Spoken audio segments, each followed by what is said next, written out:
الرحمن الرحیم وصلی اللہ علی النبی الکریم محمد وآلہ وصحبہ اجمعین اما بعد۔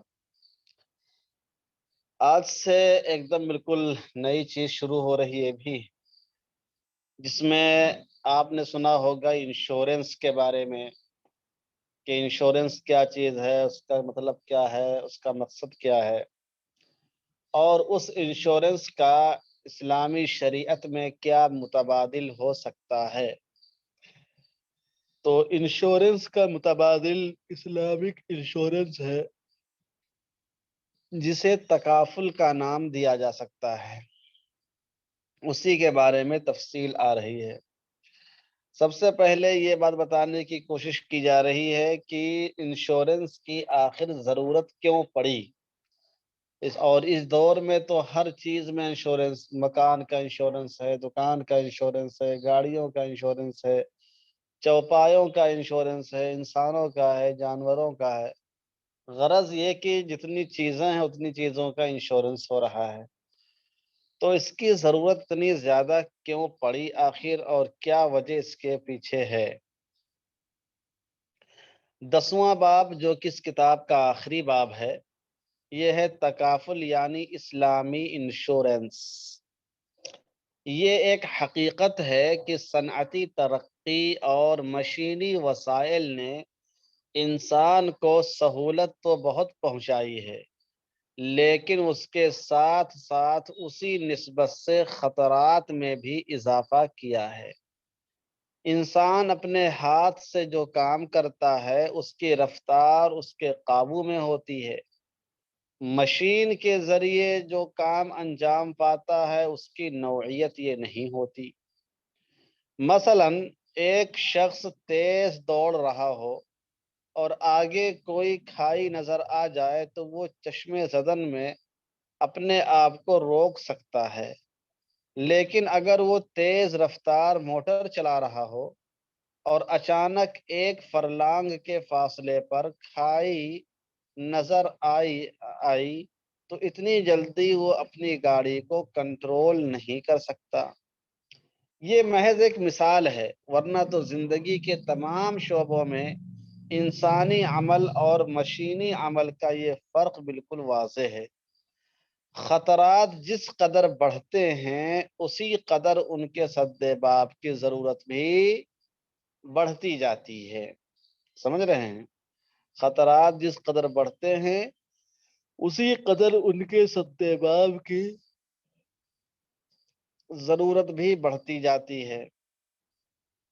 انشورنس کا بنیادی مقصد یہ ہے کہ جو خطرات افراد و اشخاص کے لیے قابل برداشت نہ ہوں ان کو اس قدر تقسیم کر دیا جائے کہ وہ لوگوں کے لیے قابل برداشت ہو جائے۔ سمجھ رہے ہیں؟ انسانی انشورنس کا بنیادی مقصد یہ ہے کہ جو خطرات افراد و اشخاص کے لیے قابل برداشت نہ ہوں ان کو اس قدر تقسیم کر دیا جائے کہ وہ لوگوں کے لیے قابل برداشت ہو جائے۔ مثلا کسی گاڑی سے ایکسیڈنٹ ہو جائے اور ڈرائیور کو 10 لاکھ روپے ہرجانہ ادا کرنے کو کہا جائے تو شاید وہ اسے زندگی بھر میں بھی ادا نہ کر سکے، لیکن اگر 1 لاکھ افراد ڈرائیورنگ کے پیشے سے جڑے ہوئے ہوں اور وہ ایک معاہدے کے تحت ایسے موقع پر ہر ڈرائیور 10 روپے ادا کر دے تو اتنی رقم کا ادا کرنا کسی کے لیے بھی بار خاطر نہ ہوگا اور مقصد بھی پورا ہو جائے گا۔ انشورنس کا اصل مقصد یہی ہے۔ سمجھ رہے ہیں؟ تو انشورنس کا بنیادی مقصد یہ ہوتا ہے کہ مختلف چیزوں میں، مختلف اشیاء میں جو خطرات پیش آنے والے ہیں ان خطرات کو کم کیا جائے، اور اگر وہ خطرات پیش آ جاتے ہیں تو پھر اس کو اس طریقے سے لوگوں پر تقسیم کر دیا جائے کہ وہ لوگوں پر بوجھ معلوم نہ ہو۔ سمجھ رہے ہیں؟ لوگوں پر بوجھ معلوم نہ ہو اور سب تھوڑا تھوڑا تعاون کر کے اس کو پورا کر دیں۔ تو انشورنس میں بنیادی چیز یہی مد نظر رکھی جاتی ہے کہ لوگوں کو جو خطرات پیش آ رہے ہیں ان خطرات میں ایک بڑی تعداد میں لوگ شریک ہو کر اپنا تعاون پیش کریں اور اس طریقے سے اس سے نمٹا جا سکتا ہو۔ سمجھ رہے ہیں؟ مثلا کسی آدمی نے انشورنس لے رکھا ہے، کیا کہتے ہیں، بیماری کا میڈیکل انشورنس لے رکھا ہے۔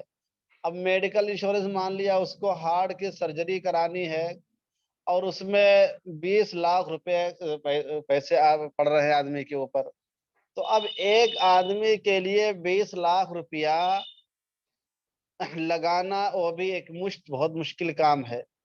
لیکن اگر اس میں 1 لاکھ لوگ شریک ہو جائیں اور ہر شخص 20 خالی دے دے، تو دیکھیے 20 دینا کوئی مشکل کام ہے کیا اس دور میں؟ 20 دینا کوئی مشکل کام اس دور میں نہیں ہے۔ اب ان 1 لاکھ لوگوں میں سے جس ایک شخص کو ہارٹ کی سرجری کرانا ہے اس کا آرام سے 20 کے ذریعے سے اس کی سرجری ہو جائے گی اور کسی کے اوپر بار خاطر بھی نہیں ہوگا، کسی کو بوجھ بھی محسوس نہیں ہوگا۔ تو انشورنس کا اصل مقصد یہی ہوتا ہے کہ خطرات کو اس طریقے سے تقسیم کر دیا جائے کہ وہ لوگوں کے لیے بھاری معلوم نہ ہو۔ پھر اگر کسی آدمی کو سرجری کی ضرورت پیش آئے پھر سب لوگ 20 دے دیں، پھر اگر کسی آدمی کو ضرورت پیش آ گئی تو پھر سب لوگ 20 دے دیں۔ تو اس طریقے سے دیکھیے سب کے لیے دینا بھی آسان ہے اور جس کو ضرورت ہے اس کی ضرورت کی تکمیل بھی ہو جاتی ہے۔ ارے بات سمجھ میں آئی کہ نہیں آئی؟ تو انشورنس میں اصل یہی ہوتا ہے کہ جو بھی خطرات پیدا ہو رہے ہیں ان خطرات کو لوگوں پر اس طرح تقسیم کر دیا جائے کہ کسی کے لیے اس کی ادائیگی مشکل نہ معلوم ہو۔ اب سوال یہ پیدا ہوتا ہے کہ انشورنس کا جو مقصد ہے یہ شریعت کے اعتبار سے کیسا ہے؟ کیا یہ مقصد شریعت کے مقصد کے خلاف ہے یا اس کے مطابق ہے؟ تو اس کی تفصیل ہم پڑھتے ہیں اگلے صفحے میں۔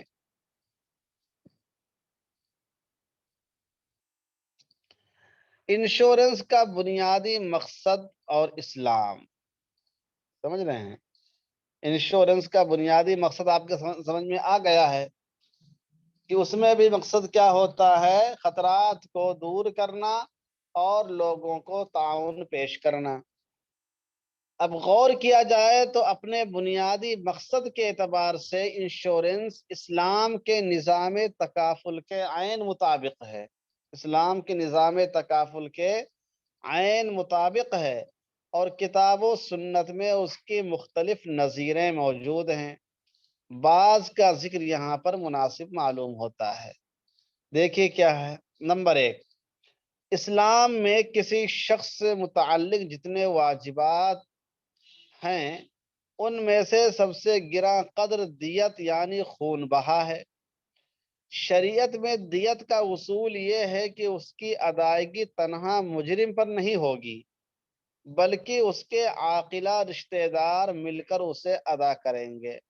عاقلہ رشتہ دار میں وہ لوگ آتے ہیں جن میں اس کے درمیان اور اس کے رشتہ دار کے درمیان کسی مؤنث کا واسطہ نہ ہو۔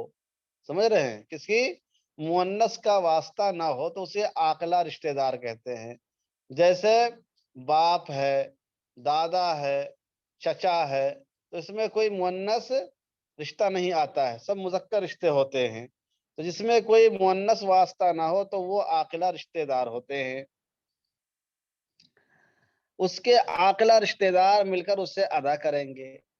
بظاہر اس کی دو مصلحتیں ہیں، یعنی عاقلہ رشتہ داروں کو کیوں دیت میں شریک کیا گیا ہے، اس کی دو مصلحتیں ہیں۔ ایک یہ کہ ایک بھاری ہرجانے کی ادائیگی عام افراد کے بس سے باہر ہوتی ہے تو اس کے لیے تعاون کا ایک راستہ موجود رہے کہ اگر خدا نخواستہ کوئی غلطی ہو جاتی ہے اور دیت دینی پڑے تو ایک آدمی تنہا تو دے نہیں پائے گا لیکن اس کا راستہ موجود ہے کہ سب لوگ مل کر دے دیں گے۔ دوسری حکمت و مصلحت کیا ہے؟ دوسری مصلحت یہ ہے کہ جب دیت ادا کرنے میں تمام لوگ شریک ہوں گے تو سب لوگ مل کر جرم کو روکنے کی کوشش بھی کریں گے۔ بھائی جب سب کے اوپر بوجھ آئے گا تو سب کہیں گے بھائی تم یار ایسا کام کیوں کرتے ہو جس سے سب کو پریشانی ہوتی ہے، تو سب لوگ اس کو روکنے کی کوشش کریں گے، اور جب سب لوگ روکنے کی کوشش کریں گے تو ایک مؤثر قدم مانا جائے گا وہ۔ تو جب دیت ادا کرنے میں تمام لوگ شریک ہوں گے تو سب لوگ مل کر جرم کو روکنے کی کوشش بھی کریں گے۔ دیت صرف قتل عمد پر ہی واجب نہیں ہوتی بلکہ قتل خطا پر بھی واجب ہوتی ہے۔ اس طرح ایک متوقع خطرے کی تلافی کو بہت سے ایسے افراد پر تقسیم کر دیا گیا ہے کہ اس کی ادائیگی ناقابل تحمل باقی نہ رہے۔ سمجھ رہے ہیں؟ تو دیت میں بھی مختلف لوگوں کو پر دیت کو تقسیم کر دیا جاتا ہے تاکہ سب لوگ مل کر اس کو ادا کریں۔ انشورنس کا بھی بنیادی منشا یہی ہے۔ تو معلوم یہ ہوا کہ انشورنس کا جو مقصد ہے وہ مقصد فقہ اسلامی میں پہلے سے موجود ہے دیت کی شکل میں۔ کیا خیال؟ بھائی انشورنس کا جو مقصد ہے کہ خطرات کو اور اس کے نقصانات کو بہت سے لوگوں پر تقسیم کر دیا جائے، جس کو آج کے لوگ انشورنس ایک نئی چیز بنا کر پیش کر رہے ہیں، اس کا طریقہ اور اس کی مثال تو ہمارے فقہ اسلامی میں رسول اللہ صلی اللہ علیہ وسلم کے زمانے سے موجود ہے، صحابہ کے زمانے سے موجود ہے۔ تو منشا کے اعتبار سے انشورنس اور اسلامی دیت دونوں برابر ہیں۔ حضرت عمر رضی اللہ تعالیٰ عنہ نے اس میں مزید وسعت برتتے ہوئے رشتہ داروں کے بجائے اس کے اہل ارزاق اور اہل دیوان کے دو گروپ بنا دیے۔ سمجھ رہے ہیں؟ اہل ارزاق اور اہل دیوان کے دو گروپ بنا دیے۔ اہل دیوان سرکاری اور فوجی ملازمین تھے، یعنی اگر اس سرکاری اور فوجی ملازمین میں سے اگر کسی سے اس قسم کا کوئی واقعہ پیش آ جائے جس میں دیت واجب ہوتی تھی تو تمام سرکاری اور فوجی ملازمین سے اس کی بھرپائی کروا دی جاتی تھی۔ تو اس طریقے سے معاملہ تھا کہ دو گروپ انہوں نے بنا دیے، اہل ارزاق کا، اہل دیوان کا۔ اور اہل ارزاق وہ فقراء تھے جن کو ان کی غربت کی وجہ سے وظیفہ دیا جاتا تھا۔ اب اگر ان وظیفہ والوں میں سے کسی سے کوئی ایسی غلطی ہوگی اس پہ دیت واجب ہوتی تھی تو ان تمام کے حصے سے اتنی رقم کاٹ کے رقم پوری کر کے دے دی جاتی تھی۔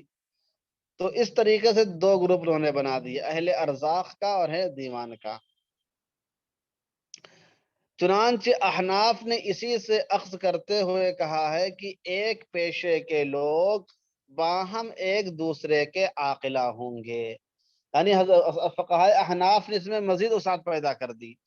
پہلے صرف کیا تھا معاملہ، پہلے صرف عاقلہ پر تھا کہ عاقلہ دیت ادا کریں گے، اور عاقلہ رشتہ دار وہ ہیں جن کے درمیان کسی مؤنث کا واسطہ نہ ہو، صرف مذکر کا واسطہ ہو، تو وہ ادا کریں گے۔ حضرت عمر رضی اللہ تعالیٰ عنہ نے اسی مثال کو سامنے رکھتے ہوئے دو کیٹیگری بنا دیا، ایک اہل ارزاق کا، ایک اہل دیوان کا۔ فقہائے احناف نے مزید اس میں ترقی کی، اس کو وسعت دیا، کہا اہل ارزاق اہل دیوان تو بہت محدود ہو جاتا ہے، ہمارے زمانے میں بہت زیادہ وسعت ہو گئی ہے، تو ایک پیشے کے لوگوں کا ایک پیشے کے لوگ جو ہوتے تھے ان کو ایک دوسرے کا عاقلہ قرار دیا۔ مثلا مان لیا کہ پوری مارکیٹ میں 100 لوہار ہیں، پورے شہر میں کیا ہے 100 لوہار ہیں، تو 100 لوہاروں میں سے اگر کسی ایک لوہار سے کوئی ایسی غلطی ہو جاتی ہے جس پہ دیت لازم ہوتی ہے تو پھر وہ 100 لوہار مل کر اس کو ادا کریں گے۔ اگر ایک مارکیٹ میں مان لیا 100 سونار کام کرنے والے، کسی سونار سے غلطی ہو جاتی تو 100 سونار مل کر اس کی غلطی اور اس کی دیت ادا کریں گے۔ تو اس طریقے سے پیشے کے اعتبار سے انہوں نے عاقلہ کو متعین کر دیا۔ سمجھ رہے ہیں نا؟ اسی لیے ہدایہ وغیرہ میں یہ بات لکھی ہوئی ہے کہ لو کان یوم قوم تناصرهم بالحرف فعاقلتهم اہل الحرفہ۔ بات سمجھ میں آئی؟ اس میں مزید سہولت ہے کیونکہ ایک پیشے کے لوگ ایک طرح کے خطرے سے دوچار ہوتے رہتے ہیں، اس لیے وہ زیادہ خوش دلی کے ساتھ اس میں حصہ لے سکتے ہیں کہ چلیے آج اس لوہار سے غلطی ہو گئی ہے تو کل ہم سے بھی غلطی ہو سکتی ہے، سمجھ رہے؟ آج اس لوہار سے غلطی ہو گئی تو کل ہم سے بھی ہو سکتی، تو سب لوگ ہمارے بھی تعاون کریں گے۔ تو ایک پیشے کے لوگوں کو اس طرح کی غلطی کے پیش آنے کا امکان زیادہ ہوتا ہے، تو پھر ان کے لیے دینا کوئی بوجھ بھی محسوس نہیں ہوگا۔ تو پہلے صرف تھا عاقلہ تھے، یعنی وہ رشتہ دار جن کے درمیان مؤنث کا واسطہ نہیں ہوتا تھا۔ پھر اس حضرت عمر رضی اللہ تعالیٰ عنہ نے اس کو رکھتے ہوئے سامنے اہل دیوان اور اہل ارزاق کی دو کیٹیگریاں بنا دی، چونکہ اس وقت حکومت کا نظام بہت ہی منظم مرتب ہوتا تھا۔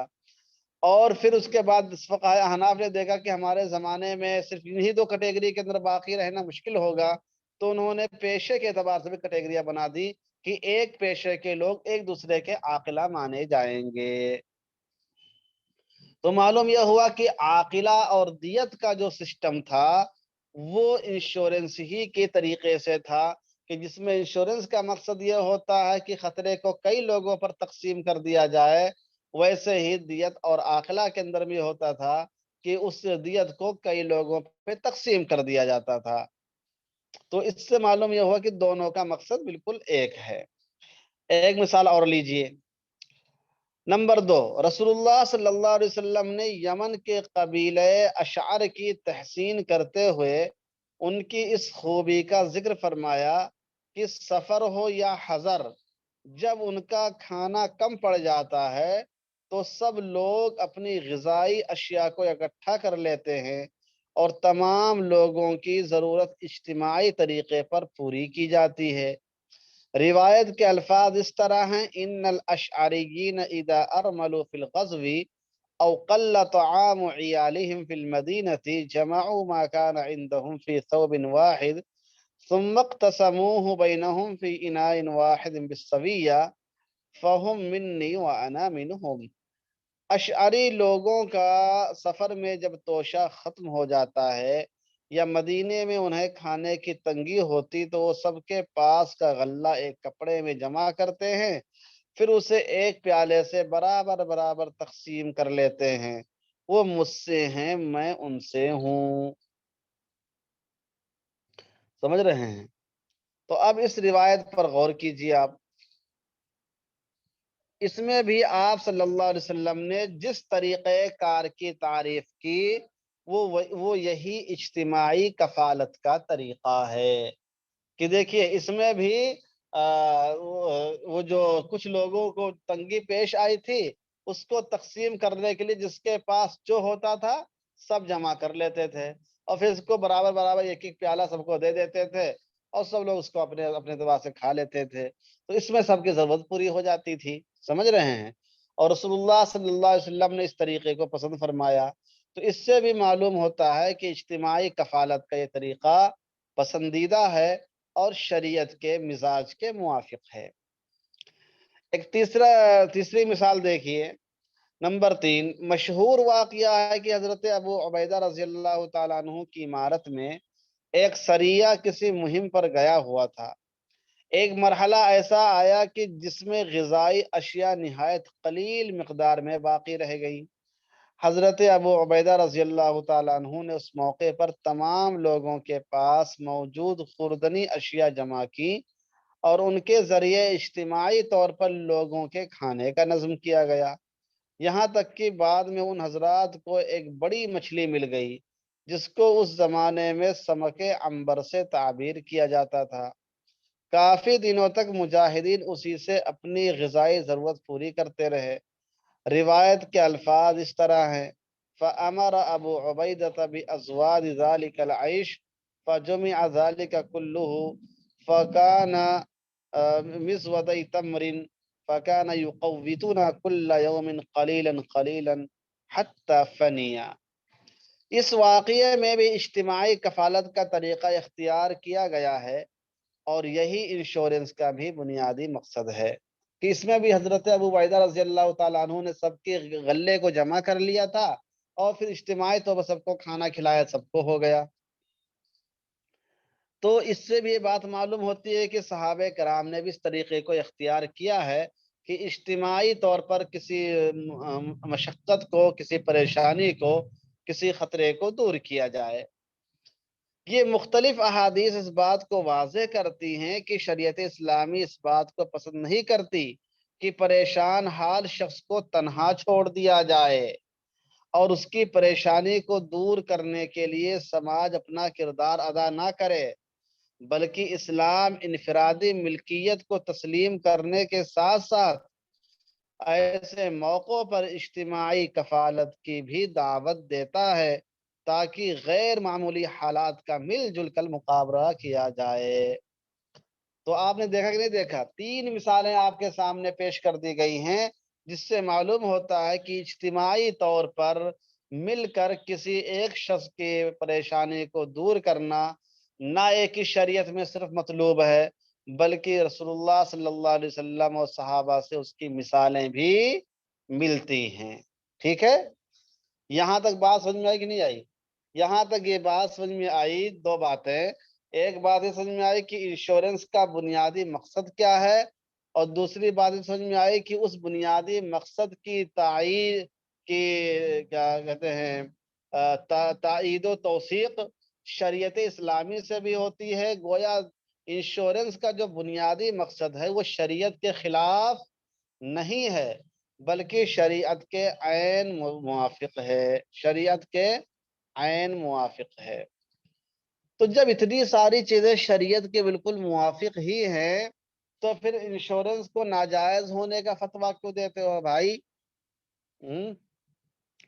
انشورنس کے ناجائز ہونے کا فتویٰ کیوں دیتے ہو؟ انشورنس جو اپنے بنیادی مقصد کے اعتبار سے درست ہے تو بنیادی مقصد کو نظر رکھتے ہوئے درست ہونا چاہیے، لیکن معلوم ہونا چاہیے کہ صرف مقصد کا صحیح ہونا شریعت میں معتبر نہیں ہے، بلکہ اس کے طریقہ کار کا صحیح ہونا بھی ضروری ہے۔ اگر کوئی آدمی بہت ہی اخلاص نیت کے ساتھ اور بہت ہی محبت کے ساتھ 2 رکعت کی نیت باندھے اور سب سے پہلے وہ رکوع کرے، پھر سجدہ کرے، پھر قیام کرے، اور پھر آخر میں وہ قعدہ کر کے سلام پھیر دے 2 رکعت پر، تو اب کیا اس کی نماز درست ہو جائے گی؟ بتائیے، اس کی نماز درست ہو جائے گی؟ یقیناً اس کی نماز درست نہیں ہوگی، کیونکہ نیت تو اگرچہ اچھی ہے، مقصد اگرچہ بہت اچھا ہے، لیکن طریقہ کار اس کا غلط ہے، طریقہ کار اس کا غلط ہے۔ تو طریقہ کار بھی درست ہونا چاہیے اور مقصد بھی درست ہونا چاہیے۔ اب آئیے دیکھتے ہیں کہ مروجہ انشورنس اگر اس کے مقصد کے اعتبار سے اسلامی فطرت کے عین موافق ہے، لیکن طریقہ کار میں غلطی کیا ہے جس کی وجہ سے ہم اسے ناجائز کہتے ہیں؟ مروجہ انشورنس کا حکم: غرض کی انشورنس اجتماعی کفالت کی ایک منظم صورت ہے۔ یہ اپنے مقصد کے اعتبار سے شریعت اسلامی کے مزاج کے عین مطابق ہے، لیکن چونکہ اس وقت نظام معیشت مغرب کے ہاتھ میں ہے، اور مغربی نظام معیشت کا تصور یہ ہے کہ جب تک انسان میں خود غرضی نہ ہو اس وقت تک معیشت ترقی نہیں کر سکتی۔ سمجھ رہے ہیں؟ چونکہ اس وقت نظام معیشت مغرب کے ہاتھ میں ہے، اور مغربی نظام معیشت کا تصور یہ ہے کہ جب تک انسان میں خود غرضی نہ ہو اس وقت تک معیشت ترقی نہیں کر سکتی، کیونکہ خود غرضی اور ذاتی مفاد ہی ایسا محرک ہے جو انسان کو جد و جہد اور تگ و دو پر آمادہ کرتا ہے۔ اسی لیے انہوں نے مختلف معاشی اداروں کی اس انداز پر تشکیل کی کہ اس میں سود اور قمار جیسی برائیوں کو داخل کر دیا، سود اور قمار جیسی برائیوں کو داخل کر دیا، تاکہ سرمایہ کار کو نفع تو حاصل ہو لیکن اس کو نہ دوسرے کا تعاون کرنا پڑے اور نہ اپنے سرمایہ کے سلسلے میں کسی قسم کا رسک اور خطرہ پیدا ہو۔ ایسے ہی اداروں میں ایک انشورنس کا ادارہ بھی ہے۔ سمجھ تو جس طریقے سے بینک کا سسٹم ہے، ایسے ہی انشورنس کا سسٹم ان لوگوں نے بنایا کہ جو لوگ پیسہ اس میں جمع کریں گے ان کا پیسہ کیا ہے؟ محفوظ بھی رہے، رسک بھی لینا نہ پڑے، اور اس میں اضافہ بھی ہوتا رہے، اور کسی کو کی تعاون بھی کرنا نہ پڑے۔ تو ایسا سسٹم انہوں نے بنایا کہ اس میں سود اور قمار جیسی برائیاں پیدا ہو گئی۔ اب اس میں کون کون سی برائیاں، ذرا اس کی تفصیل دیکھیے۔ الف، مروجہ انشورنس میں شرعی نقطۂ نظر سے ربا نسیٰ بھی ہے اور ربا الفضل بھی، کیونکہ انشورنس کی بعض صورتوں میں جو رقم ادا کی جاتی ہے وہ ایک مقررہ مدت کے بعد مع اضافے کے واپس ملتی ہے، تو اس میں ربا الفضل ہو گیا، کیونکہ زیادہ رقم واپس کی جاتی ہے۔ جب آپ نے جمع کیا 4 لاکھ روپے اور آپ کو ملا 8 لاکھ روپیہ، تو پیسے کے بدلے پیسہ زیادہ ملا کہ نہیں ملا؟ تو یہ ربا الفضل ہو گیا۔ اور ربا النسیٰ تو ہے ہی، کیونکہ ایک طرف سے نقد ہے اور ایک طرف سے ادھار ادائیگی ہوتی ہے۔ نقد آج آپ دیتے ہیں، اس مہینے دیا، اس مہینے دیا، اور پھر آپ کو بعد میں 4-5 سالوں کے بعد ملے گا، تو معلوم ہوا کہ آپ نقد دے رہے ہیں اور آپ کو پیسہ کئی سال کے بعد ملے گا، تو ادھار ہو گیا۔ تو ربا النسیٰ بھی پایا جاتا ہے اور ربا الفضل بھی پایا جاتا ہے۔ بات سمجھ میں آئی کہ نہیں آئی؟ اگر کوئی آدمی آپ سے پوچھے کہ بھائی مروجہ انشورنس کو آپ لوگ ناجائز کیوں کہتے ہیں، تو اس کی ایک وجہ بتا سکتے نہیں بتا سکتے ہیں؟ کہیں گے کہ ربا اس میں موجودہ انشورنس کو ناجائز ہم لوگ اس لیے کہتے ہیں کہ اس کی بعض صورتیں ایسی ہیں جس میں ربا النسیٰ بھی پایا جاتا ہے، ربا الفضل بھی پایا جاتا ہے۔ ربا الفضل اس طور پر ہے کہ جب ہم جتنا پیسہ جمع کرتے ہیں اس سے زیادہ پیسہ ہم کو بعد میں بڑھ کر ملتا ہے، تو یہ جو اضافہ ملا ہے ہماری رقم پر، یہ رقم سے رقم پر اضافہ اس لیے جائز نہیں ہے۔ اور ربا النسیٰ اس لیے کہ ہم جمع کرتے ہیں ابھی اور ملتا ہم کو 4-5 سال کے بعد ہے۔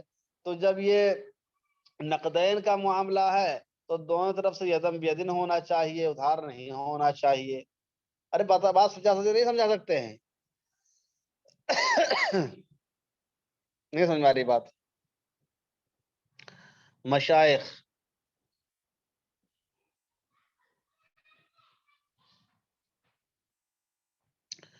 اچھا دوسری برائی میں کیا پائی جاتی ہے؟ انشورنس کی موجودہ صورت میں غرر فاحش کی کیفیت بھی پائی جاتی ہے۔ موجودہ انشورنس میں غرر فاحش کی کیفیت بھی پائی جاتی ہے۔ کیسے پائی جاتی ہے؟ اور رسول اللہ صلی اللہ علیہ وسلم نے ایسی خرید و فروخت کے معاملے سے منع فرمایا ہے جس میں غرر ہو۔ نہا رسول اللہ صلی اللہ علیہ وسلم عن بیع الحصاة وعن بیع الغرر۔ دیکھیے رسول اللہ صلی اللہ علیہ وسلم نے بیع غرر سے ممانعت فرمائی ہے، حالانکہ اس میں غرر بھی پایا جاتا ہے۔ اب سوال پیدا ہوتا ہے کہ غرر کیسے پایا جاتا ہے، ذرا سی کچھ وضاحت کریے۔ سمجھ رہے ہیں؟ غرر کیسے پایا جاتا ہے اس کی وضاحت کریے۔ تو کیا آپ بتائیں گے کہ غرر اس میں 3 طریقے سے پایا جاتا ہے، ایک دو نہیں۔ مروجہ انشورنس میں 3 پہلوؤں سے غرر موجود ہے۔ مروجہ انشورنس میں 3 پہلوؤں سے غرر موجود ہے۔ اول ایک کی جس خطرے کے تدارک کے لیے انشورنس اسکیم لی گئی ہے وہ خطرہ پیش بھی آئے گا یا نہیں یہ معلوم نہیں ہے۔ آپ نے میڈیکل انشورنس کرا لیا کہ ہم کو کوئی فلاں بیماری، ہارٹ کی بیماری ہوگی یا کینسر کی بیماری ہوگی تو علاج کروائیں گے، تو کیا یہ ضروری ہے کہ وہ بیماری آپ کو ہو ہی جائے؟ بولیے، کیا یہ ضروری ہے کہ آپ کو بیماری ہو ہی جائے؟ اس بیماری کا پیش آنا یا نہ آنا یہ یقینی نہیں ہے، تو غرر ہو گیا کہ نہیں ہو گیا اس میں؟ تو جس خطرے کے تدارک کے لیے انشورنس اسکیم لی ہے آپ نے، وہ خطرہ بھی پیش آئے گا یا نہیں آئے گا یہ معلوم نہیں ہے۔ تو معلوم یہ ہوا کہ خطرے کے تدارک کے معاملے ہی میں، خطرے کے وجود کے سلسلے میں ہی غرر پیدا ہو گیا۔ دوسرے، اسے کتنی قسطیں ادا کرنی پڑیں گی، اسے کتنی قسطیں ادا کرنی پڑیں گی، اس میں بھی غرر پایا جاتا ہے۔ ہو سکتا ہے کہ ایک ہی قسط ادا کرے اور خطرہ پیش آ جائے تو باقی کو جمع کرنے کی ضرورت ہی نہیں پیش آئے گی۔ ہو سکتا ہے کہ ایک ہی قسط ادا کرے اور خطرہ پیش آ جائے، اور یہ بھی ہو سکتا ہے کہ سال بھر کی قسطیں ادا کرے اور کوئی خطرہ پیش ہی نہ آئے۔ سمجھ رہے ہیں؟ تو اسے کتنی قسطیں ادا کرنی پڑیں گی اور کبھی خطرہ پیش آئے گا، یہ بھی ایک موہوم بات ہے، یہ بھی کیا ہے، غرر پر مبنی ہے۔ تیسرے یہ بات بھی متعین نہیں ہے کہ اسے خطرہ پیش آنے کی صورت میں کتنی رقم ملے گی، کیونکہ نقصان کی مقدار کیا ہوگی اس کا اندازہ نہیں ہو سکتا ہے۔ ہو سکتا ہے آدمی کی جان ہی چلی جائے تو کتنا ملے گا، ہو سکتا ہے کہ آدمی کا صرف ہاتھ پیر ہی ٹوٹے، ہو سکتا ہے صرف سر ہی میں چوٹ آئے، وغیرہ وغیرہ۔ تو کتنا پیسہ ہم کو بعد میں ملے گا یہ بھی متعین طور پر نہیں کہہ سکتے ہیں، کیونکہ وہ تو خطرہ جتنا پیش آئے گا اس کے مطابق پیسہ ملے گا، اور کتنا خطرہ پیش آئے گا یہ کوئی دیکھ کر آیا نہیں ہے، کسی کو معلوم نہیں ہے۔ تو معلوم یہ ہوا کہ اس کے اندر بھی غرر پایا جاتا ہے۔ تو کیونکہ نقصان کی مقدار کیا ہوگی اس کا اندازہ نہیں ہے، اور نقصان کے لحاظ سے ہی وہ معاوضے کا حقدار ہوگا۔ تو مروجہ انشورنس میں غرر کا پہلو بھی پایا جاتا ہے، اور وہ غرر تین طریقے سے ہے۔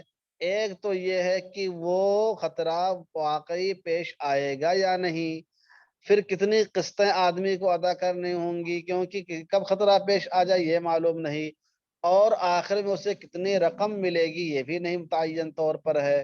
تو اس طریقے سے اس میں غرر بھی پایا جاتا ہے۔ ٹھیک ہے؟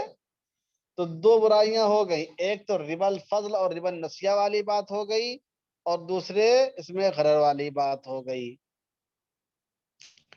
نمبر 3 دیکھیے، انشورنس کی مروجہ صورت میں قمار بھی ہے، کیونکہ یہ بھی ممکن ہے کہ وہ تمام قسطیں ادا کر دے اور اس کے مقابلے میں کچھ حاصل ہی نہ ہو، اور یہ بھی ہو سکتا ہے کہ تھوڑی سی رقم جمع کرے اور بہت ساری رقم حاصل ہو جائے، اور اسی کو قمار کہتے ہیں۔ یعنی آپ کی رقم ڈوب بھی سکتی ہے اور جتنی لگائی اس سے زیادہ مل بھی سکتی ہے، جتنی لگائی ہے وہ ڈوب بھی سکتی ہے اور جتنی لگائی اس سے زیادہ مل بھی سکتی ہے، اور قمار میں یہی ہوتا ہے۔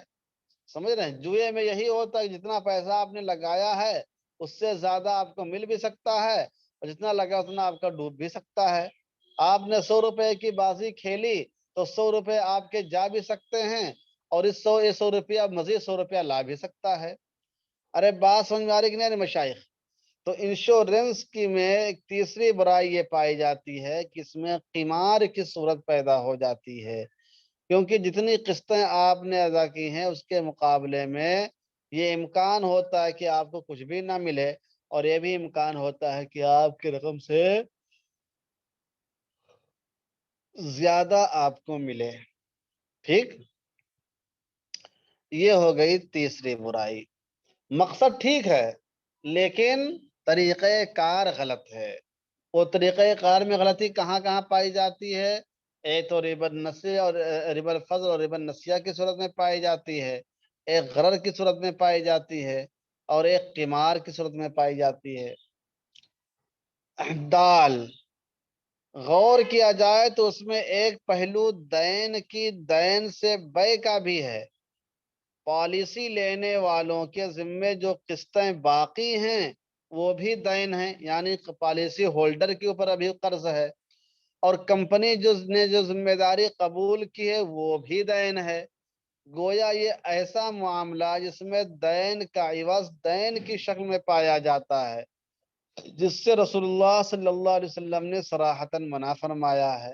تو جو قسطیں دینا باقی ہیں وہ آپ کے اوپر دین ہیں، اور حادثہ جب پیش آئے گا تو جو پیسہ کمپنی دے گی آپ کو وہ کمپنی کے اوپر دین ہے۔ تو معلوم یہ ہوا کہ یہ بیع الدین بالدین ہو گیا، بیع الدین بالدین ہو گیا۔ قرضے کی بے ادھار کی بے ادھار سے ہو گئی ہے، سمجھ رہے ہیں، قرضے کی بے قرضے سے ہو گئی ہے، اور یہ بھی درست نہیں ہے۔ تو اس لیے جب یہ اس طرح کی برائیاں پیدا ہو جائیں تو مروجہ انشورنس کو کیوں کر جائز قرار دیا جا سکتا ہے؟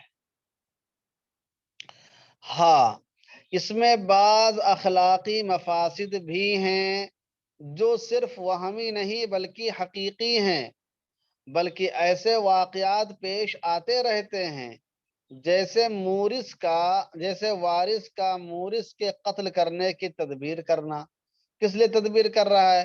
کہہ رہا ہے کہ مورث بھی کروائے ہوئے ہے کہ اگر فلاں مدت کے اندر مر گیا تو اس کو انشورنس کی رقم ملے گی۔ اب وارث کے منہ میں پانی آ رہا ہے، وارث کے دل میں لالچ آ رہا ہے کہ بوڑھا آخر مرے گا تو ہے ہی کسی نہ کسی دن، اگر یہ 20 سال کے اندر نہیں مرا تو پیسے 1 روپیہ نہیں ملے گا، ایسا کر اس کو پہلے ہی ٹپکا دو، سمجھ رہے ہیں؟ تو 20 سال کے اندر اس کو ٹپکا کے 40 لاکھ روپے کا جو انشورنس نے کروا رکھا تھا اس کو حاصل کر رہا ہے۔ تو ایسے واقعات پیش آتے رہتے ہیں جیسے وارث کا مورث کے قتل کرنے کی تدبیر کرنا۔ ڈاکٹر کے ہاں دوا علاج چلتا ہے، ڈاکٹر سے جا کے چپکے سے مل جائے کہ ڈاکٹر صاحب ان کو کچھ ایسا معاملہ کریے کہ 1 ہفتے کے اندر یہ چلے جائیں، ہم آپ کو 1 لاکھ روپے انعام میں دیں گے۔ تب اس نے ایسا علاج کیا کہ آہستہ آہستہ 1 ہفتے کے اندر جناب والا اس دنیا سے کو چھوڑ کر اس دنیا میں منتقل ہوئے۔ ای قدر تیز بود در رفتار، در شبا شب عاقبت میں رسید، سمجھ رہے ہیں؟ تو راتوں رات اس دنیا سے اس دنیا میں پہنچ گئے تاکہ جلد سے جلد انشورنس کی رقم اس کے ہاتھ میں آ جائے۔ خطرات سے مطمئن ہو کر بے احتیاطی سے کام لینا وغیرہ، جیسے دیکھیں ڈرائیور لوگ کے ہوتے، ٹرک کے جو ڈرائیور ہوتے ہیں وہ کیوں بہت بے مروتی سے گاڑی چلاتے ہیں؟ کہتے ہیں بھائی دنیا کی ہر گاڑی سے تم مطمئن ہو کے چل سکتے ہو لیکن ٹرک ڈرائیوروں سے مطمئن ہو کے نہیں چل سکتے ہو، وہ اگر آپ آ گئے سامنے تو چڑھا دیں گے، وہ سمجھ رہے ہیں؟ وہ تو کہتے ہیں کہ ہمارا تو انشورنس صحیح ہے، وہ کیا کہتے ہیں؟ ہمارا تو انشورنس صحیح ہے، اور تم جانو کمپنی جانے، ہم تو پھر اب نکل آئیں گے باہر۔ تو اس کی وجہ سے خطرات سے لوگ مطمئن ہو کر بے احتیاطی سے کام لیتے ہیں اور کہتے ہیں کہ بھئی ہمارا انشورنس ہے، چڑھا دیں، دیکھا جائے گا اس کو، دیکھ کیا کر لے گا، ہمارا انشورنس کمپنی جا کے نپٹے گا وہ۔ تو انشورنس لینے کے بعد اس طرح کے واقعات بکثرت پیش آتے ہیں، تو یہ اخلاقی برائیاں جنم لیتی ہیں۔ ان اسباب وجوہ کے تحت جمہور علماء کا نقطہ نظر یہی ہے کہ انشورنس کی مروجہ شکل حرام ہے، انشورنس کی مروجہ شکل حرام ہے۔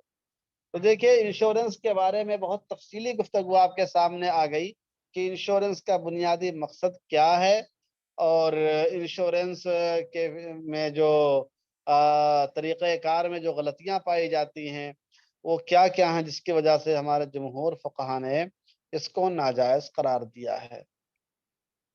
لیکن ظاہر ہے کہ صرف کسی چیز کے ناجائز قرار دے دینے سے کام نہیں چلنے والا ہے، اس کا متبادل پیش کرنا، اس کا مناسب حل پیش کرنا بھی ضروری ہوگا۔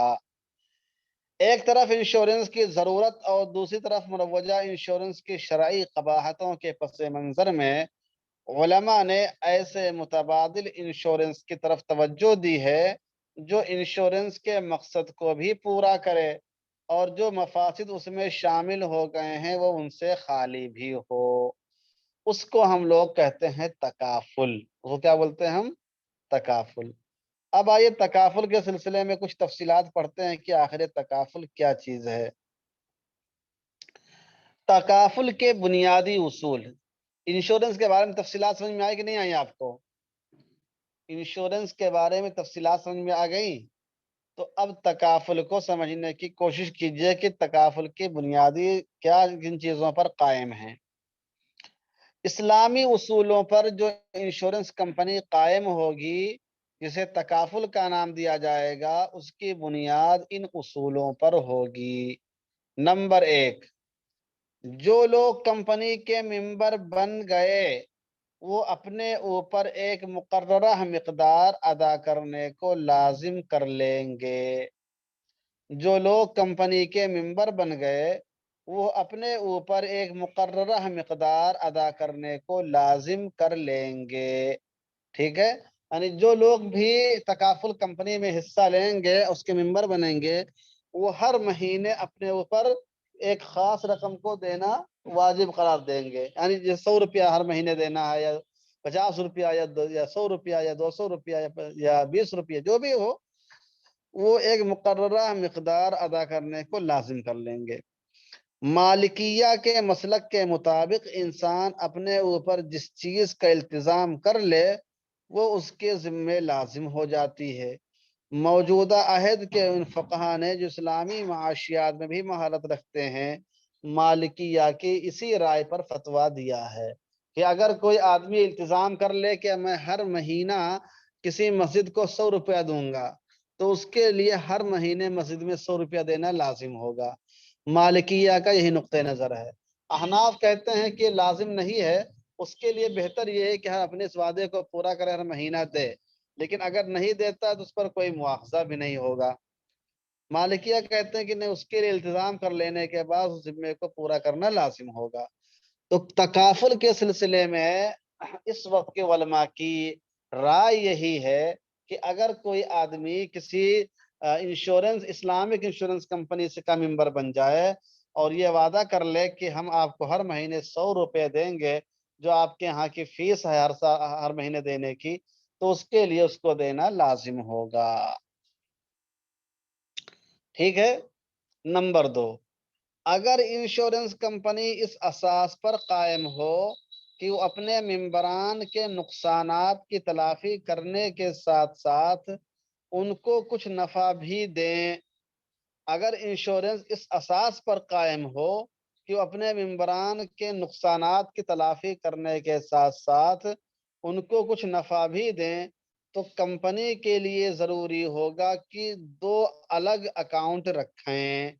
ایک اکاؤنٹ تعاون سے متعلق رقوم کا ہو اور دوسرا اکاؤنٹ سرمایہ کاری کا ہو. سمجھ رہے ہیں؟ یعنی 2 اکاؤنٹ اس کے کھولے جائیں. ایک اکاؤنٹ صرف رہے گا تعاون والا، اس میں رہے گا آپ کو 200 روپیہ یا 20 روپیہ 50 روپیہ ہر مہینے دینا ہے، اس سے ہم کیا ہے نقصانات کی تلافی کریں گے. اور ایک اکاؤنٹ رہے گا، اس میں جو آپ پیسہ جمع کریں گے اس سے کیا تجارت کی جائے گی، مزاربت کا معاملہ کیا جائے گا، شرکت کا معاملہ کیا، جو بھی مطلب جو جائز تجارتیں ہوتی ہیں وہ کیا جائے گا، اور پھر نفع آئے گا تو اس میں آپ کو نفع ملے گا، جس کی پوری تفصیل ہم لوگ اس سے پہلے شیئر کے بارے میں پڑھ چکے ہیں اور اسلامک بینکنگ کے بارے میں پڑھ چکے ہیں. تو 2 الگ اکاؤنٹ رکھیں گے، ایک اکاؤنٹ تعاون سے متعلق رقوم کا ہو اور دوسرا اکاؤنٹ سرمایہ کاری کا ہو. سرمایہ کاری کرنے والے اکاؤنٹ میں ممبران کی جو رقم جمع ہو اس کا نفع ان کو دیا جائے، اور تبرع والے اکاؤنٹ کی رقم نقصانات کی تلافی میں خرچ کی جائے. کہ ان 100 ممبروں کے درمیان اگر کوئی دقت پیش آتی ہے، کوئی معاملہ پیش آتا ہے، پیسے کی ضرورت ہوتی ہے، تو پھر اس تبرع والی جو ہے جو اکاؤنٹ ہے وہاں سے اس کی رقم کے لے کر اس کی بھرپائی کی جائے گی اور اس کی پریشانی کو دور کیا جائے گا. اور یہ جو سرمایہ کاری والا ہے اس کو تو سرمایہ میں لگا دیا جائے گا، اس میں جو نفع آئے گا اس کو اس کا نفع ملے گا، اگر نقصان آتا ہے تو اس کا نقصان مانا جائے گا. سمجھ رہے ہیں؟ گویا کہ وہ اسلامی بینکنگ کے اعتبار سے اس میں معاملہ ہوگا. تو 2 اکاؤنٹ کھولے جائیں گے، ایک تبرعاتی ہوگا اور ایک استثماری ہوگا. سمجھ رہے ہیں؟ 2 چیزیں ہو گئیں. نمبر 3، جو رقم تبرع کے اکاؤنٹ میں جمع ہو، ٹھیک ہے، اگر وہ سال بھر ممبران کے مقررہ نقصانات کو پوری کرنے کے بعد بچ جائے، مثلا 100 لوگوں نے ہر مہینہ تعاون کرنے کا ارادہ کیا تھا کہ ہر مہینے ہم لوگ 100 روپیہ دیں گے تبرع والے میں، اب وہ اس اکاؤنٹ میں مان لیا کہ 1 لاکھ روپیہ جمع ہوا پورے سال میں. سمجھ رہے ہیں؟ 1 لاکھ روپیہ جمع ہوا. اب جو حادثات پیش آئے، جو معاملات پیش آئے، اس میں صرف کرنے میں معلوم ہوا کہ 80,000 روپیہ خرچ ہوا، تو ابھی 20,000 روپے بچا کہ نہیں بچا ہے؟ تبرعاتی جو انشورنس جو تبرعاتی اور تکافلی تھا اس اکاؤنٹ میں کتنا بچا ہوا ہے؟ 1 لاکھ میں سے 80,000 روپیہ خرچ ہوا ہے، تو 20,000 روپیہ ابھی بھی بچا ہوا ہے. اب اس 20,000 روپے کو کیا کریں گے اس کا جواب دے رہے ہیں کہ جو رقم تبرع کے اکاؤنٹ میں جمع ہو اگر وہ سال بھر ممبران کے مقررہ نقصانات کو پوری کرنے کے بعد بچ جائے تو وہ یا تو ممبران کو واپس کر دی جائے. یہ کہا جائے بھائی دیکھو سال پورا ہو گیا ہے، آپ حضرات نے تبرع کے اکاؤنٹ میں جو پیسے جمع کیے تھے 1,00,000 روپے جمع ہوئے تھے، یا مان لیجیے 1,20,000 روپیہ مان لیجیے جمع ہوا تھا، تو 1,20,000 روپے جمع ہوا تھا جس میں سے 80,000 روپیہ خرچہ ہوئے ہیں، فلاں فلاں آدمی کو فلاں فلاں بیماریاں ہوئی تھی یا فلاں فلاں حادثات پیش آئے تھے، اس میں ان کو تعاون کے طور پر دے دیا گیا تھا. اب جو پیسہ بچا ہوا ہے 40,000 روپیہ بچا ہوا ہے، آپ حضرات نے چونکہ سب لوگوں نے 100 روپیہ جمع کیا تھا تو فیصد کے اعتبار سے سب کو 40,000 روپیہ ہم تھوڑا تھوڑا کر کے دے دیتے ہیں. اب اس 40,000 روپے کو 100 آدمیوں پہ تقسیم کیا، جتنا جتنا جس کا حصہ بن رہا تھا اس کو دے دیا. تو ایک طریقہ یہ ہے کہ اس میں جو پیسہ بچ جائے وہ یا تو ممبران کو واپس کر دی جائے یا ان کی اجازت سے آئندہ کی ضروریات کے لیے اسی اکاؤنٹ میں باقی رکھا جائے.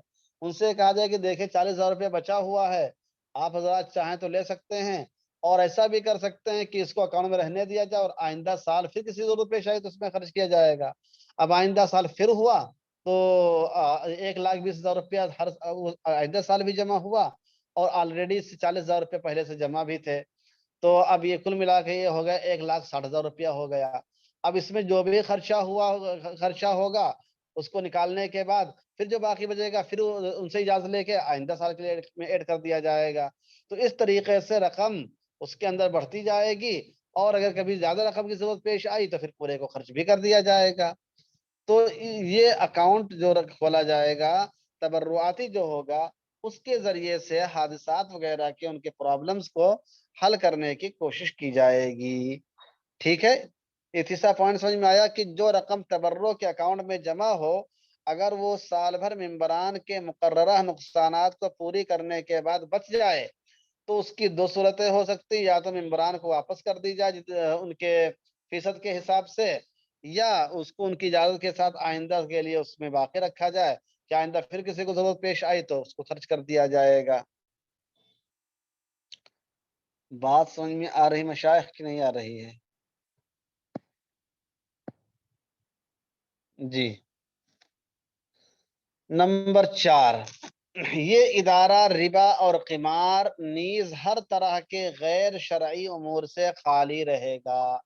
یعنی تکافل والا جو کھولا جائے گا ادارہ، جو اسلامک انشورنس کھلے گا تو اس میں ربا اور قمار اور ہر طرح کے غیر شرعی امور سے اس کو خالی رکھا جائے گا.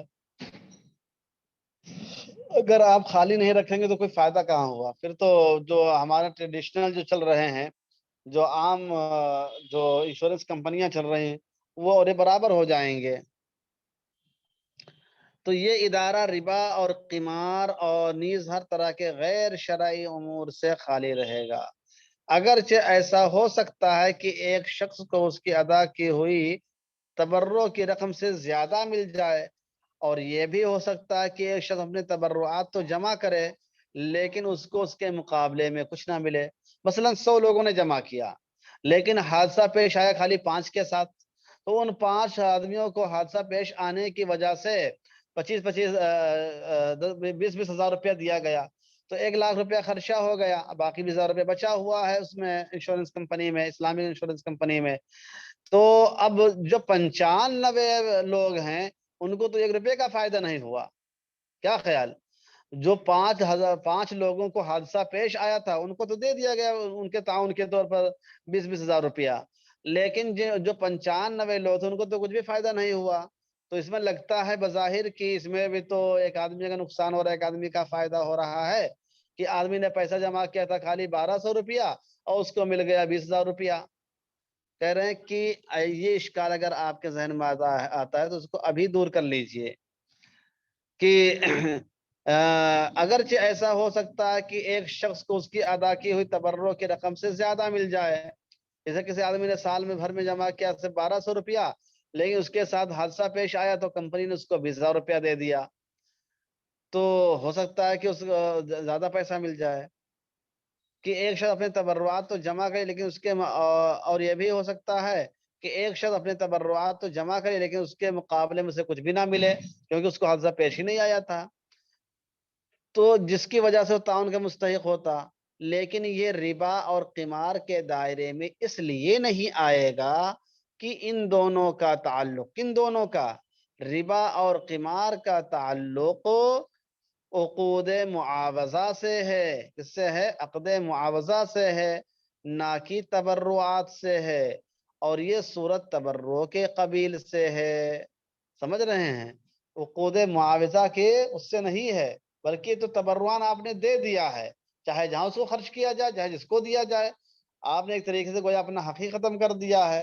تو تبرع میں تو سہولت ہوتی ہے، گنجائش ہوتی ہے، اور عقد معاوضہ میں ایک ایک پیسے کا حساب رکھا جاتا ہے کہ ہم نے اتنا دیا تھا تو ہم کو اتنا ملنا چاہیے.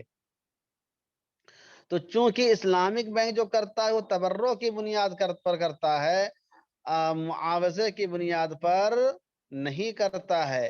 اس لیے یہ جو صورت ہوگی اسلامک انشورنس والی، یہ قمار اور ربا کے دائرے میں نہیں آئے گی. سمجھ رہے ہیں؟ لیکن یہ ربا اور قمار کے دائرے میں اس لیے نہیں آئے گا کہ ان دونوں کا تعلق عقد معاوضہ سے ہے، نہ کہ تبرعات سے، اور یہ صورت تبرع کے قبیل سے ہے. اس میں ایسا نہیں ہے کہ بچی ہوئی رقم کے مالک وہ لوگ بن جائیں جنہوں نے کمپنی قائم کی ہے. اسی طرح اس میں جہالت و غرر بھی پایا جاتا ہے کہ ہو سکتا ہے مسئلہ پیش آئے بھی، ہو سکتا نہ بھی آئے، مگر یہ معاوضات میں باعث فساد ہوتا ہے، تبرعات میں نہیں ہوتا ہے. جہالت اور غرر کس میں مؤثر ہوتی ہے؟ عقود معاوضہ کے اندر ہوتی ہے، عقود تبرعات کے اندر نہیں ہوتی ہے. مثلا کوئی کہے کہ آپ فلاں کام کریں گے یا فرسٹ آئیں گے تو ہم آپ کو ایک چیز نام میں دیں گے، تو اب وہ چیز نام میں کیا دیں گے متعین نہیں ہے، لیکن پھر بھی یہ معاملہ درست ہو جائے گا. کیوں؟ اس لیے کہ تبرعاتی چیز ہے، وہ کیا ہے؟ تبرعاتی چیز ہے. تو اب ایک چیز نام میں کیا دیں؟ اب ایک چیز گھڑی بھی ہو سکتی ہے، قلم بھی ہو سکتا ہے، موٹر سائیکل بھی ہو سکتی ہے، سائیکل بھی ہو سکتی ہے. تو یہ عقد کیا ہے؟ درست ہو جاتا ہے. حالانکہ یہاں جہالت پائی جاتی ہے. لیکن اگر کوئی آدمی یہ کہے کہ ہم کو 100 روپے دے دیجئے، ہم آپ کو ایک چیز بیچیں گے، یہ جائز نہیں ہوگا. کیوں؟ اس لیے کہ یہاں پر عقد معاوضہ ہو رہا ہے. بے کیا ہے؟ عقد معاوضہ ہے. آپ 100 روپیہ لینا، پھر اس کو کیا چیز بیچیں گے وہ بتا کہاں رہے ہیں آپ؟ سمجھ رہے ہیں؟ تو تبرعات میں جہالت اور غرر مفسد نہیں ہوتے ہیں، مؤثر نہیں ہوتے ہیں. یہ صرف اور صرف معاوضات میں ہوتے ہیں. اور اسلامک انشورنس جب معاملہ کرتا ہے تو تبرعاتی کرتا ہے، وہ معاوضاتی نہیں کرتا ہے. ہاں، جو معاوضاتی کرے گا اس میں نفع نقصان دونوں کے اندر شرکت ہوتی ہے، اس کا تو اکاؤنٹ الگ ہوتا ہے نا. اس لیے کہا کہ اسلامی بینک 2 اکاؤنٹ کھولے گا اگر نفع لینا چاہیں گے آپ تو. ایک میں آپ کا استثماری رہے گا اور ایک آپ کا معاوضاتی رہے گا. ارے بات جو میں سمجھا رہا ہوں سمجھ میں آ رہی کہ نہیں آ رہی ہے؟ ایسا تو نہیں رہی خالی تقریریں دل پذیر ہو رہی ہے، بس بات سمجھنے کی کوشش کریے.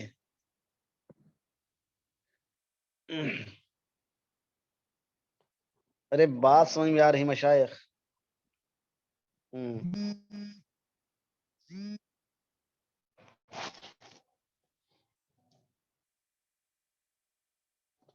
اور لوگ بتائیں.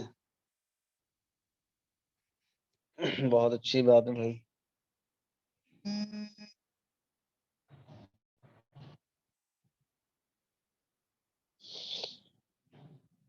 اب نمبر 5 دیکھیے.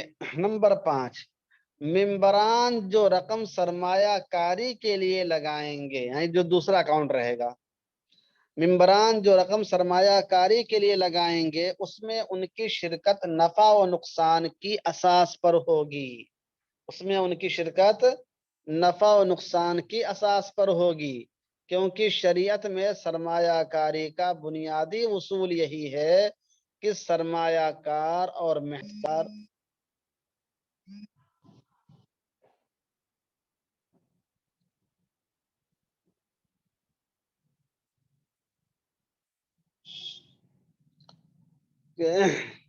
کہ سرمایہ کار اور محنت کار دونوں کو نفع حاصل ہونے کی صورت میں مقررہ تناسب کے مطابق نفع حاصل ہو، اور اگر نقصان ہو تو اس کو سرمایہ کار برداشت کرے.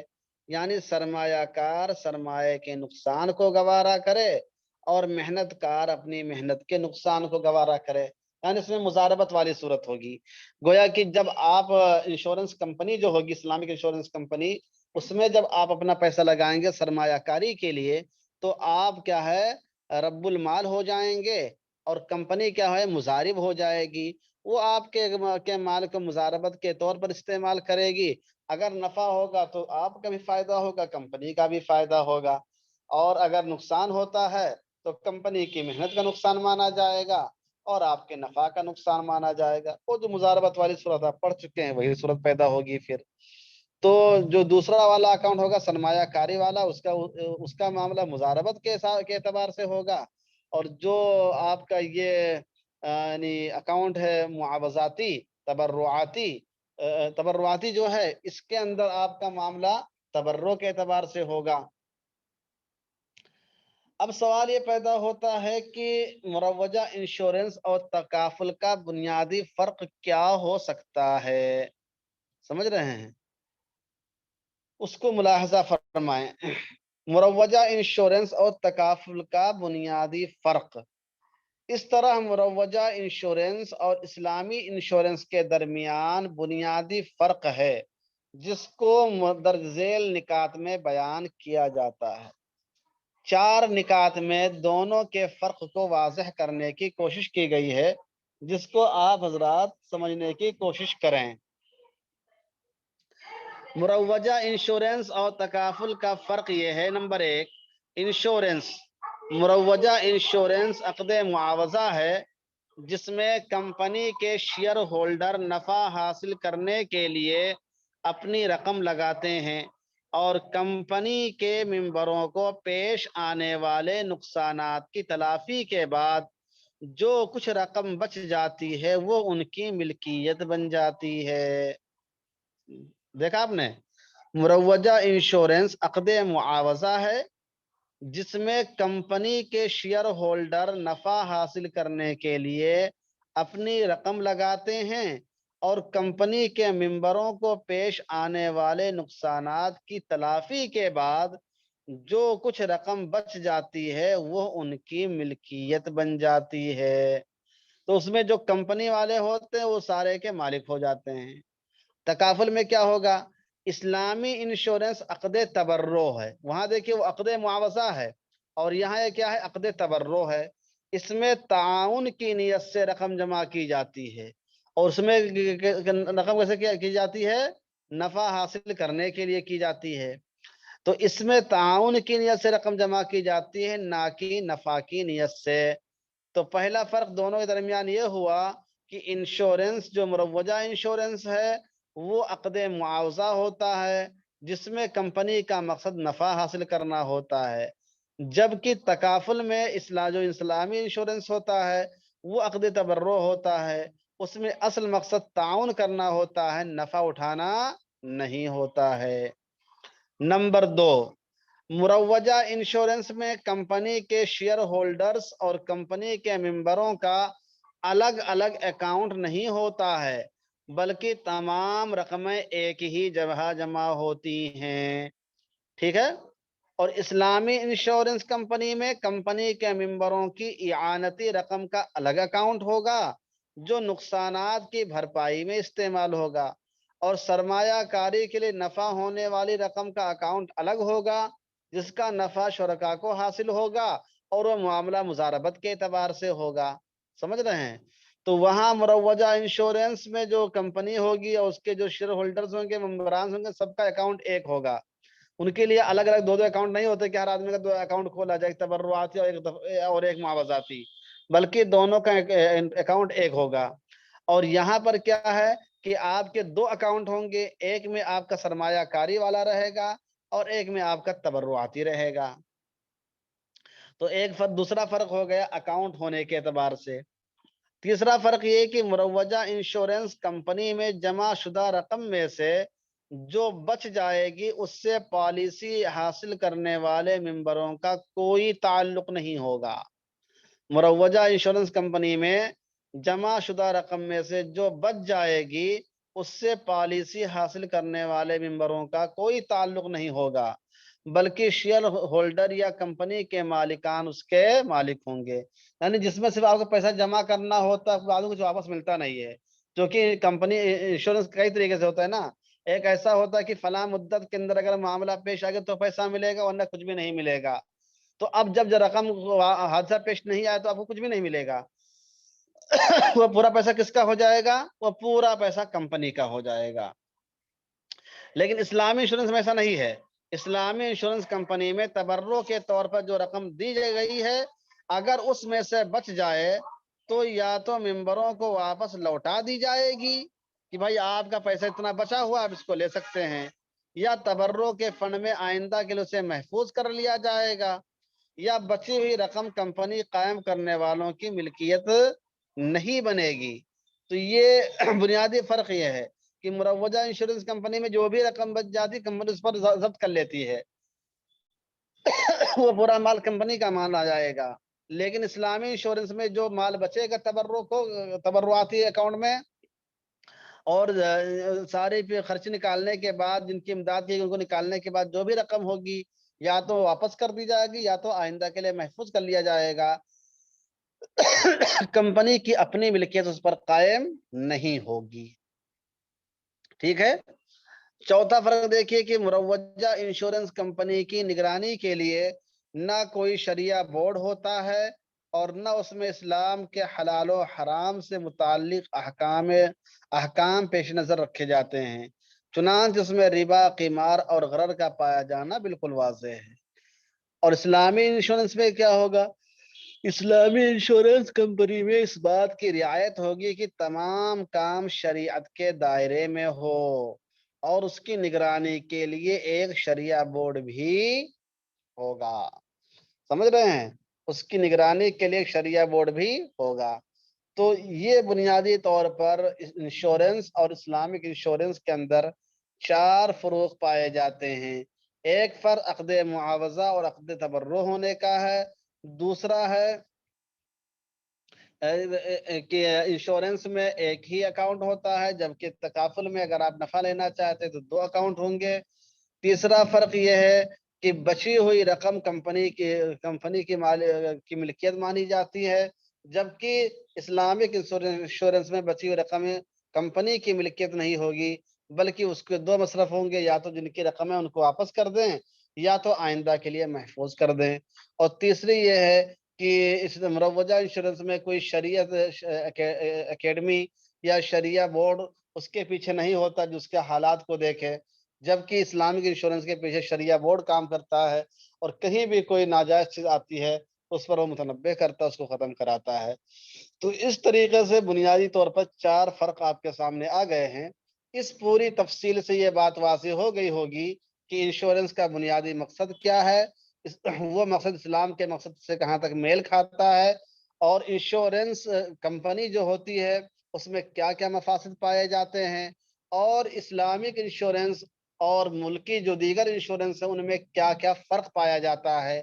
اتنی باتیں آپ کے سامنے واضح ہو گئی ہوں گی. اتنی باتیں واضح اگر ہو گئی ہیں، سمجھ میں آ گئی ہیں، تو آپ مجھے بتائیے